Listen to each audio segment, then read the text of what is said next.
Hey NAI football fans, Corey Thorpe here with another edition of the NAIAFBALL Podcast, powered by AdCraft USA, your custom apparel, merch, and uniform experts.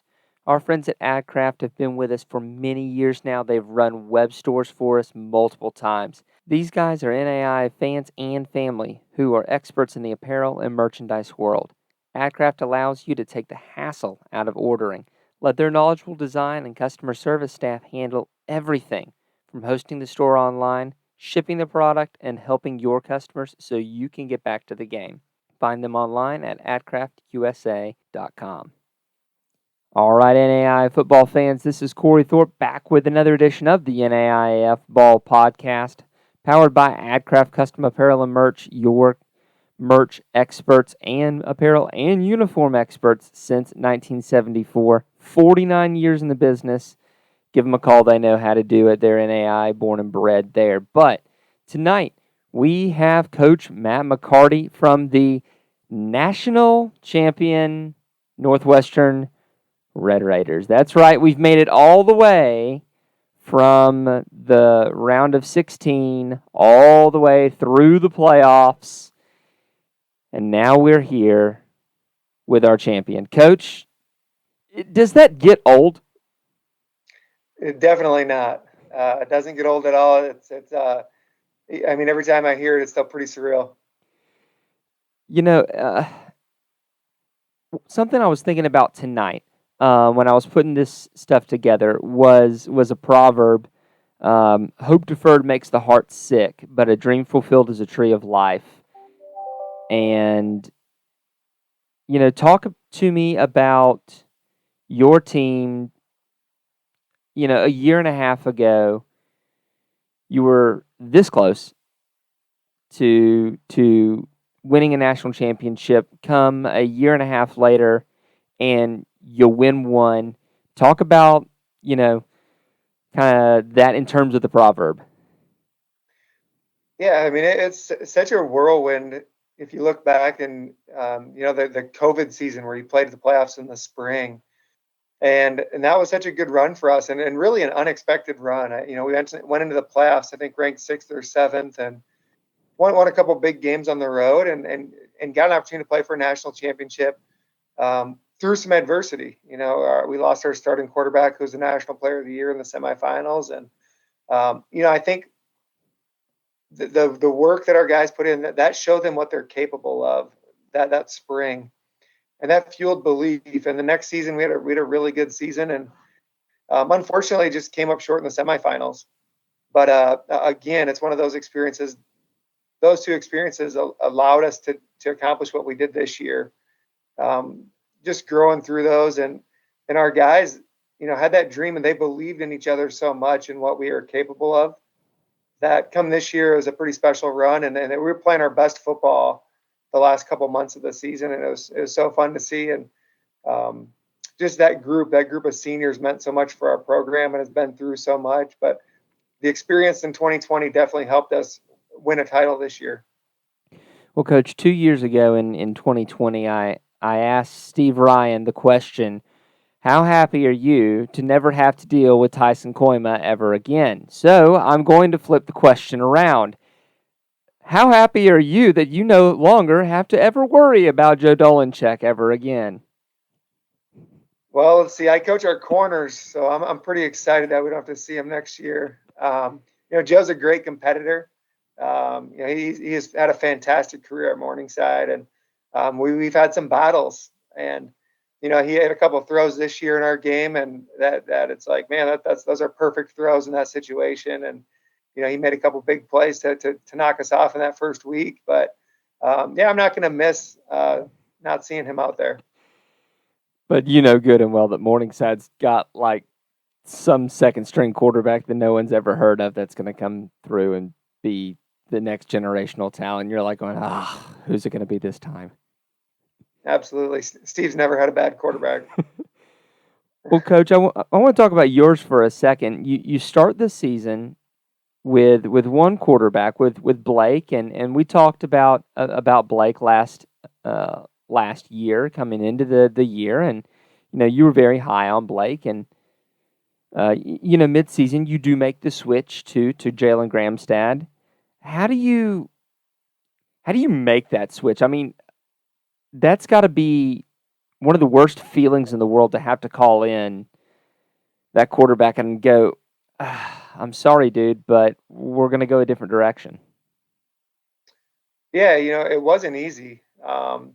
Blake did an outstanding job for us. And you look back all the way back to the 2020 national championship game, going undefeated as a starter the next season for us. And, really had an outstanding spring and a really good fall camp. And, Jalen had started on defense for us the 2 years prior.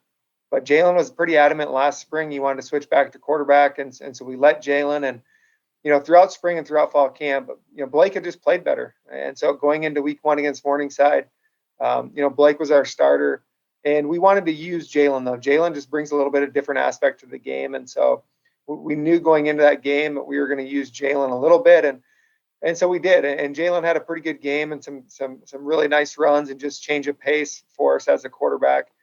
And then really the next couple of weeks, they were Blake's games. Blake took over. Blake dominated the next couple of weeks, and Jalen played in the fourth quarter only. And then against Concordia, the start of the second half, I think it might have been the first or second play of the second half, Blake rolled his ankle and went down with an injury. And Jalen came in and really sparked us to a great win there. Had I think 150 to 170 yards rushing in the second half, and really took off the rest of the season. And so, Blake had a high ankle sprain. By the time Blake got back and was healthy, Jalen had just been on a roll and was playing really well and was really a pretty electric player for our offense.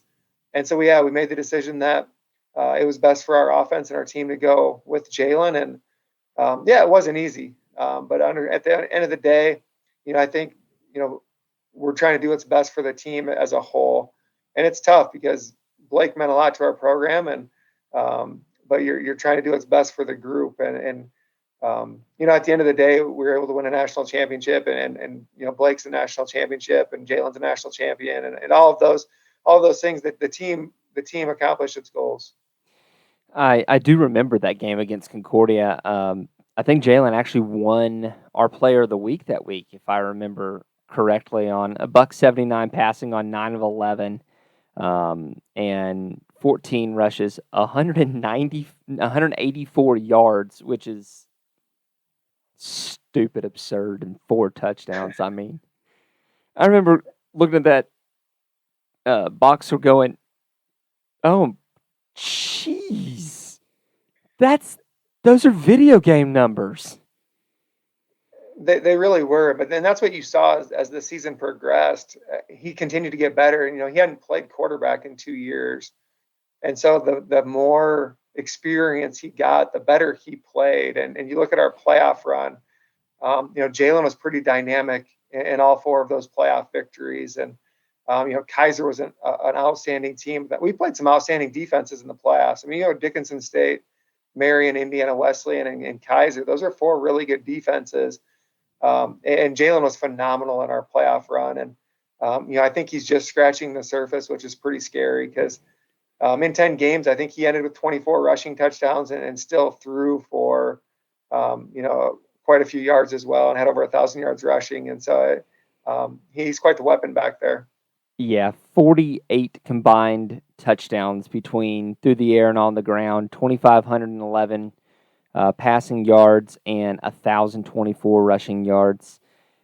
I mean, anytime your quarterback gets 7.3 yards per pop in college, where sacks count against the rushing yards, that'll do, pig. That'll do. That's good. We should probably just run it more, I guess. I mean, honestly, the your rushing attack last year. Okay, let's roll the clock back again here a little bit back to 2020. That semifinal game against Morningside, McQuillan had like 2 yards.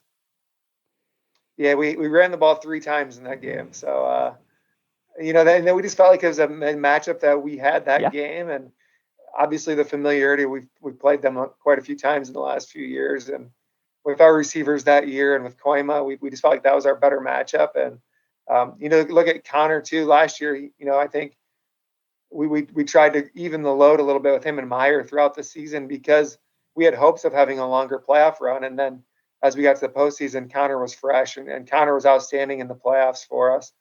And the fun part is you go through spring football right now, just wrapping up spring ball. Connor looks the best he's ever looked, and he's such a threat out of the backfield catching the football for us that, he looks better than he ever has, which is exciting. Yeah, 273 yards to the receiving for Connor last year. But the point there is, you go from that in 2020 to, obviously Koima was the dude taking the majority of rushing snaps there, but the spread there last year between the 1,000 for Grahamstad, McQuillan has 806 and Meyer has 543. It's just, man, Northwestern's turning into a smash mouth football team over here, aside from, Story having 1,150 daggum receiving yards. Yeah, and for us, that's important. It's a style of play. And we know with where we are, I think the 3 home games we hosted, I don't think they ever were above 20 degrees. And so, coming at that time of the year, you have to be able to win the line of scrimmage and run the football. And I think that's really important for us. And we've developed that mindset and that mentality. But we're going to throw the ball around quite a bit. We've had some really good receivers, and we had an All-American tight end last year. And I think being multiple is so important. Well, you do make that point, and you are losing 3 all-conference linemen between Marquez, Will, and Johnson. Talk to me about putting an offensive line together in a position where obviously 5 must act as 1. Yeah, I think going into spring ball, that would have been our biggest concern or question mark, maybe going into our spring practices. Leaving spring ball, definitely not a concern. I think we graduated. Travis Grover was another one we graduated, was a 4-year starter for us. I think we graduated, our coaches totaled at around 240 starts on the offensive line. But it's kind of exciting because Jawan Grant started for us last year at right guard, did an outstanding job for us. He's back. Cole Cleveringa started 2 playoff games for us and then played the 4th quarter of our national championship game at right tackle. Cole's was a redshirt freshman last year. He's back and has had a great spring. And then Patrick Gottberg playing left guard. Patrick's really been our 6th offensive lineman the last couple of years. So, back to 2020 even. So he's played a lot of games as kind of our 6th offensive lineman, rotating in, knows all 3 positions up front, which is really helpful. And then Jordan DeSmit at left tackle and Cameron Morgan at center are both guys that have played a lot, are multiple years in our program guys. So we're playing guys that have experience within our program, have played a lot of snaps. And that's one of the things we've been able to do, throughout last season was get a lot of guys in games towards the end of games and get that experience, which has been big. And then we've had a really good recruiting class up front that we were able to redshirt. And I think that's been big for us the last couple of years, just the maturity and growth that we've seen. And we're not putting out 18-year-olds on the field. We're able to put guys who are strong and mature and grown up a little bit. So, leaving spring football, I think we're really excited about where our offensive line is as a group. Defensively, you lose a couple of big pieces, especially looking at linebacker, looking at defensive back. Losing Parker Fryer, losing Tanner Olson, losing Jaden Snyder, losing Noah Vantoff. Vantoff has been, just basically the quarterback of the defense, back there knowing where everything's going from that, safety corner spot. You do bring back Jacob Dragster on the defensive line there as an all-conference selection, and Ben Kingery as a second-team all-conference selection. But, man, talk to me about replacing, a good third of your defense?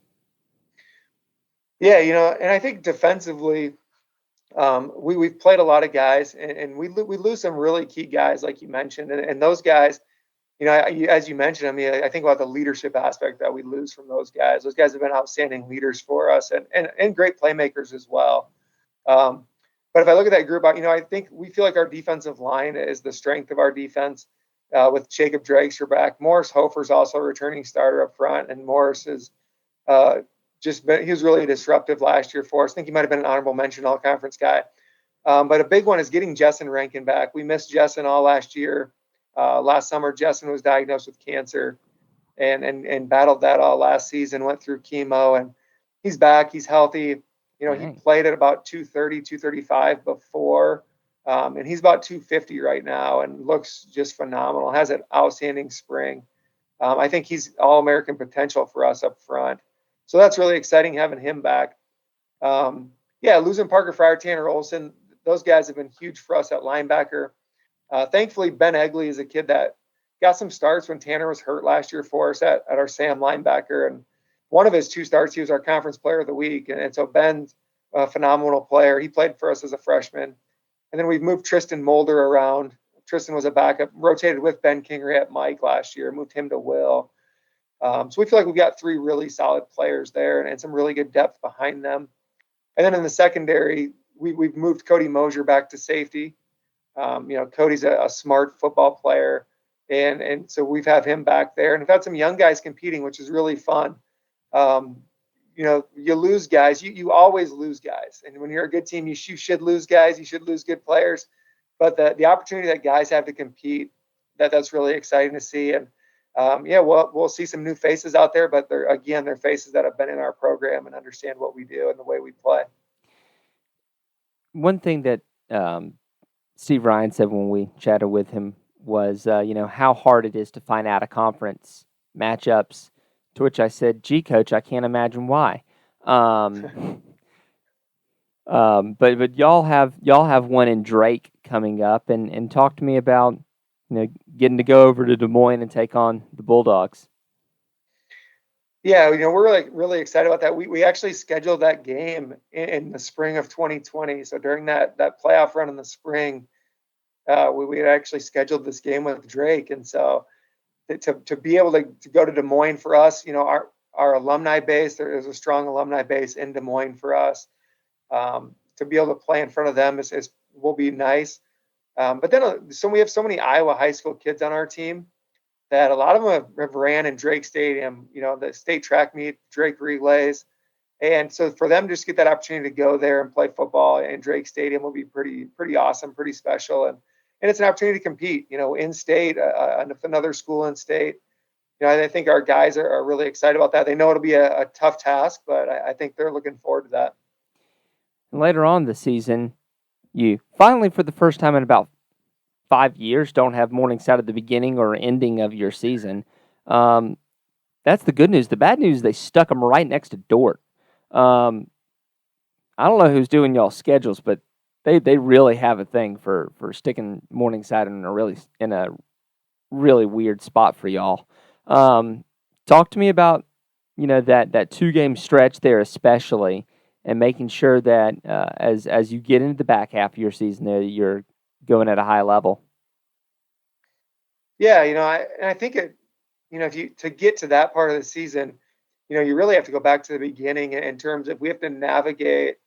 We have some inexperienced players, and we open up on the road at Concordia, which will be a tough game, and then we go to Drake and play on the road at Drake. And so I think we're only home once in like our first 4 or 5 weeks of the season, and so we have to be able to be very present as we work through those weeks. And sometimes when some of those so-called big games or rivalry games are later in the year, you don't want to get caught looking ahead. And I think that's the problem. You want to be where your feet are and go week to week. And I think that's been the most impressive thing with our team, is that they're able to do that. They don't look past people. They're always focused on just playing their best each week, and I think that helps us navigate the season. Back-to-back weeks, that'll be a challenge. And, when you play those 2 back-to-back, the physical toll is probably the biggest thing. But I think our guys will be ready for that. And it's regardless of when you play those games or where you play those games, they're fun. It's a great atmosphere. It's something it's awesome to be a part of. The communities rally around it so much. And so, play them week 1 or week 10, whenever it is, it's going to be a big game. It's going to be fun and be a great atmosphere. Coach, one thing that is possibly the hardest thing to do in all of sports, I think, is to figure out how to motivate your guys coming off a championship. Um, you know, to go back to the peak after being there is terribly difficult. I mean, you look at guys like Phil Jackson who are able to do it. You look at the Patriots under Belichick who have done it multiple times. How have you been preaching to your team about clearing last year and approaching this year as a new year and a new run?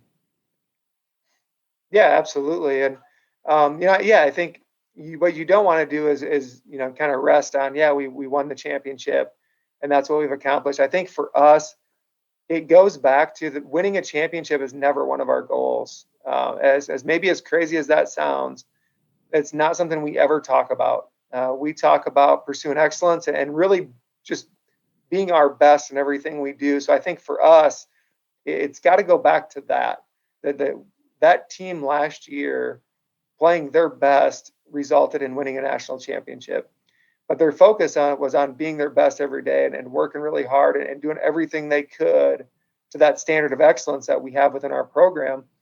And the result of that was a championship, which was awesome. And I think the challenge then for this year's group, and something we've talked about, is when we got together in January, I showed them a picture of a mountain. Every team's trying to get to the top of the mountain, but right now in January, every team is at the bottom. So regardless of whether we won it last year or you didn't make the playoffs, wherever you are, we all start at the bottom. And we've got to take a step day by day to get to the top. We can't skip to the top. We can't jump to the top. It's a day by day process that we've got to get there. And our guys have really bought into that. We read The Carpenter by John Gordon this offseason. And one of the themes of that book is making sure your next opportunity or your next project is your best project. And that's really something our guys have hung their hat on is, yeah, last year was great, but that was last year. And we want to make our next time we step on the field our best game we've played and then do that again the next time. And so our guys have really embraced that. We've got great leadership within our players. So it's been really fun to see them and this team. Every team's got its own personality, and see this team kind of be who they are as they've went through this offseason. And I know our leaders and how hungry they are that they'll be ready to play next year. All right, Coach. Well, we are so glad that you could make it on the show tonight. We are super excited about next season. I mean, it's kind of the end of our playoff coach interviews, and so within the next few weeks, we'll be starting to get into conference previews and really starting to dig deep into the every team in the NAI from conference to conference, and that's one of the truest signals to me that we are slowly inching our way towards fall. We can't wait. I mean, the GPAC is going to be so good next year. I mean, last year Concordia was really, really good. Midland has been really, really good. Jamestown is putting it together. Dort has, been down for, under their kind of playoff high for that 1 year and is trying to make it back. But I mean, the GPAC just keeps getting deeper and deeper and more talented. It's just amazing to watch.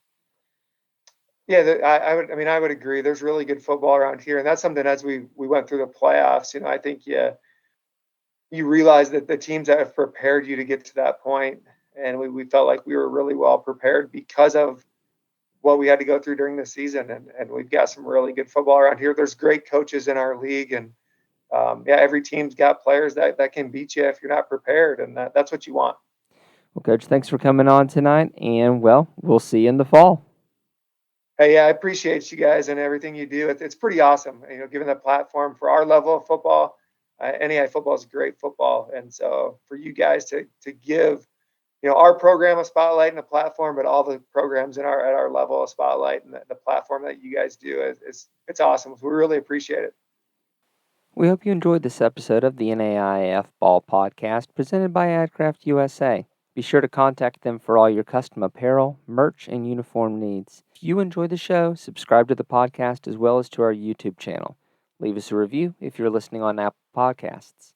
As always, if you'd like to support what we do, head over to patreon.com/NAIAFBALL and become a patron. We can't do what we do without our sponsors and listeners like you.